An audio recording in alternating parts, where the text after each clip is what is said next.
Bonjour à tous, je suis très content de vous retrouver après cette grosse coupure liée au coronavirus.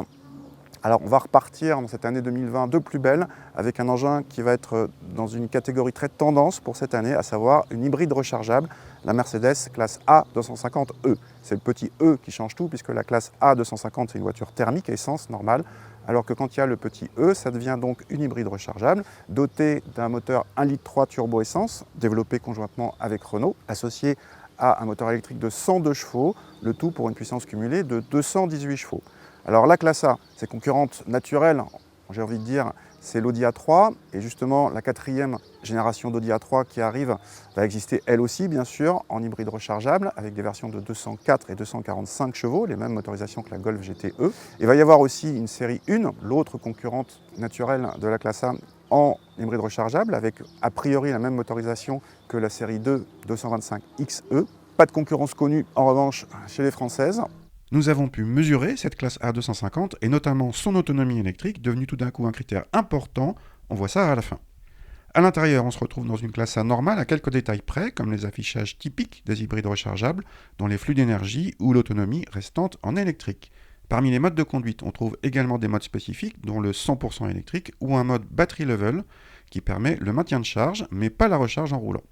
Les palettes au volant permettent en mode électrique de faire varier l'intensité de la récupération d'énergie au lever de pied avec un mode automatique très bien fait. La qualité de présentation est flatteuse et on a en plus un côté high-tech réussi à la fois visuellement et par une des meilleures commandes vocales du marché. À l'arrière, rien de particulier pour les passagers qui gardent une bonne habitabilité dans la catégorie. Le coffre perd en revanche l'espace de rangement sous le plancher, ce qui fait baisser sa contenance de 63 décimètres cubes par rapport aux versions thermiques pour descendre à 300 décimètres cubes, petit dans la catégorie, mais les précédentes générations de Golf GTE ou d'A3 e-tron ne faisaient pas mieux. Au volant de cette Mercedes classe A250e, donc hybride rechargeable, il y a du bon, il y a du moins bon, il y a même du surprenant. Alors, pour le bon, on va parler des performances et précisément des différences de performance entre batterie vide et batterie pleine.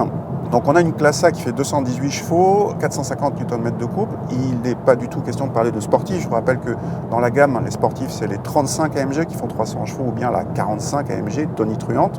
Ici, c'est beaucoup plus sage. La vocation de cette voiture est plutôt de vous faire consommer le moins possible si vous prenez la peine de recharger la batterie. Au niveau des performances, la bonne surprise, c'est qu'il y a très peu de différence en termes de performance entre batterie vide et batterie pleine. On est à 7 secondes batterie pleine et 7 secondes 2 batterie vide. Ça veut dire quoi? Ça veut dire que Mercedes garde toujours un petit peu d'énergie dans la batterie, même quand il vous dit qu'il n'y en a plus, il en reste un petit peu encore pour vous donner ce petit coup de boost électrique qui aide le moteur thermique. Bonne surprise aussi au niveau du châssis. Alors même si la voiture est plus lourde, elle fait 200 kg de plus que les versions thermiques essence, on est à plus de 1700 kg. On s'attendait à quelque chose de ferme, et bien finalement avec notre configuration route 18 pouces, pas de suspension pilotée, on a une configuration qui est plus moelleuse, plus confortable, un meilleur compromis que des versions thermiques qu'on avait eues en AMG Line avec des routes 19 pouces et qui étaient un poil fermes. En revanche, l'entrée en fonction du moteur thermique en mode hybride est trop bruyante, surtout avec le positionnement premium de la voiture. Après, dans les petits détails, puisque une voiture premium, ça va se chercher dans les petits détails, on a une récupération d'énergie variable qui est très bien calibrée, très agréable, mais il y a une contrepartie, c'est que la pédale de frein a une consistance assez variable, et à chaque nouveau freinage, quasiment, il faut s'adapter. Et on va finir par la très bonne surprise, c'est au niveau de l'autonomie électrique, on y vient tout de suite. En effet, nous avons mesuré pas moins de 56 km en autonomie entièrement électrique, ce qui constitue un excellent score, à ce jour l'un des meilleurs tout hybrides rechargeables confondus dans notre base. Les 71 km annoncés par Mercedes ne sont certes pas atteints, mais ils permettent à cette classe A250e d'être éligible au nouveau bonus de 2 000 €, puisque la voiture ne dépasse pas 50 000 €.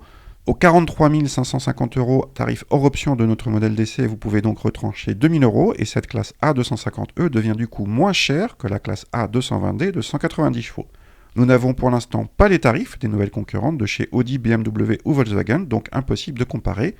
Sachez en revanche que toute la famille A va recevoir cette configuration hybride rechargeable, la classe A berline, la CLA Shooting Brake et le GLA, et que tout ce petit monde devrait rester sous les 50 000 € pour être éligible au bonus de 2 000 €.